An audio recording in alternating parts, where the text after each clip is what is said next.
మొత్తానికైతే 2012 తర్వాత Mumbai Indians season first match గెలిచింది. ముంబై ఇండియన్స్ కి ఇది హైయెస్ట్ సక్సెస్ఫుల్ రన్ చేస్. ఈ సీజన్ లో ఇప్పటివరకు జరిగిన 2 మ్యాచ్లు కూడా చేజింగ్ చేసిన టీమ్సే గెలిచాయి. అండ్ ఆ రెండిట్లో కూడా 200 ప్లేస్ టార్గెట్ ని చేజ్ చేశాయి. అండ్ ఈ మ్యాచ్ లో ముందుగా ఎంఐ టాస్ గెలిచి కేకేఆర్ కు బ్యాటింగ్ ఇచ్చింది. కేకేఆర్ ఓపెనర్స్ రహానే అండ్ ఫినాలైన్ నుంచి సూపర్ స్టార్ ని చూశాము. పవర్ ప్లే లాస్ట్ ఓవర్ లో 200 స్ట్రైక్ రేట్ పైన ఆడుతున్న ఫినాలైన్ ని శార్దుల్ ఠాకూర్ అవుట్ చేశాడు. KKR captain Rahane and Raghuvanshi ఇద్దరు కూడా 50s చేశారు. అండ్ ఈ సీజన్ ని ఇద్దరు కూడా బ్రిలియంట్ గా స్టార్ట్ చేశారు. అండ్ ఇక లాస్ట్ లో రింకు సింగ్ ఫినిషింగ్ ఇవ్వడంతో కేకేఆర్ 20 ఓవర్స్ కంప్లీట్ అయ్యేసరికి 4 వికెట్స్ కోల్పోయి 220 చేసింది. అండ్ ఇక రిటర్న్ లో చేజింగ్ కి వచ్చిన Mumbai Indians fit man Rohit Sharma and Rickelton power play లో వికెట్స్ కోల్పోకుండా 80 రన్స్ స్కోర్ చేశారు. ఆ పవర్ ప్లే లో వచ్చిన స్టార్ట్ ని ఎక్కడ కూడా తగ్గకుండా హిట్ మ్యాన్ అండ్ రికల్టన్ ఆ తర్వాత కూడా కేకేఆర్ బౌలర్స్ పై రెచ్చిపోయారు. రోహిత్ శర్మ 205 స్ట్రైక్ రేట్ తో 78 చేస్తే అండ్ రికల్టన్ ఏమో 81 పైన అన్లక్కీ రన్అట్ అయ్యాడు. ఎంఐ ఓపెనర్స్ డిస్మిస్ అయ్యే టైం కి మ్యాచ్ ఎంఐ చేతిలోకి వచ్చేసింది. కేకేఆర్ చేసిన 220 ఫైటింగ్ స్కోరే అయినప్పటికీ ఎంఐ బ్యాటింగ్ ముందు కేకేఆర్ బౌలింగ్ చేతులెత్తేసింది. అండ్ మీకు రోహిత్ నాక్ ఎలా అనిపించిందో కామెంట్ లో చెప్పండి. అండ్ ఇక Rajasthan Royals versus Chennai Super Kings match కు వచ్చేస్తే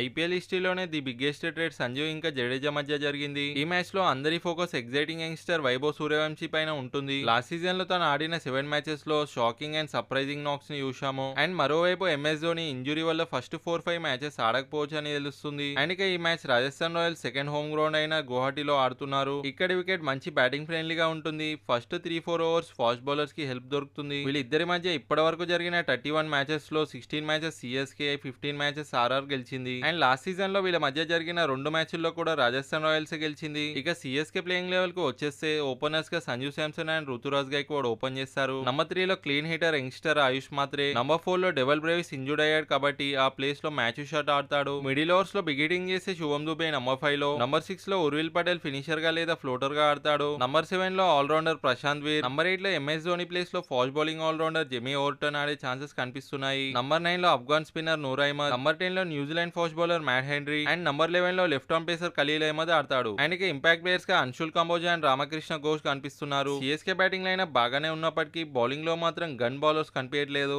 అండ్ ఇక ఆర్ఆర్ ప్లేయింగ్ లెవెల్ కి వచ్చేస్తే మోస్ట్ డేంజరస్ ఓపెనింగ్ పేర్ అయిన యశస్వి జైస్వాల్ అండ్ వైభవ్ సూర్యవంశీ ఓపెన్ చేస్తారు. నంబర్ 3 లో మంచి ఫామ్ లో ఉన్న హెట్మయర్. నంబర్ 4 లో కెప్టెన్ రియాన్ పరా. నంబర్ 5 లో senior allrounder Ravindra Jadeja. Number 6 లో wicket keeper batsman Dhruv Jurel. South African batting allrounder and finisher Ferreira number 7 లో. నంబర్ 8 లో మరో ఫినిషర్ శుభం దుబే. నంబర్ 9 లో ఎక్స్ప్రెస్ పేస్ తో వేసే జాఫ్రా ఆర్చర్. నంబర్ 10 లో leg spinner Ravi Bishnoi. And number 11 లో death over specialist Sandeep Sharma. And impact players గా తుషార్ దేశపాండే. డొమెస్టిక్ లో బాగా పర్ఫామ్ చేస్తున్న సుశాంత్ మిశ్రా అండ్ రవి సింగ్ అనిపిస్తున్నారు. ఈ రెండు టీంలు కూడా బ్యాటింగ్ లో స్ట్రాంగ్ గా ఉన్నప్పటికీ బౌలింగ్ పర్ఫార్మెన్స్ పై మ్యాచ్ రిజల్ట్ డిపెండ్ అవుతుంది. ప్రెజెంట్ ధోని ఇంజురీ వల్ల సిఎస్కే టీమ్ తో లేకపోవడంతో డిసిషన్ మేకింగ్ లో డిఫికల్ట్ గా మారుతుందా కామెంట్ లో చెప్పండి.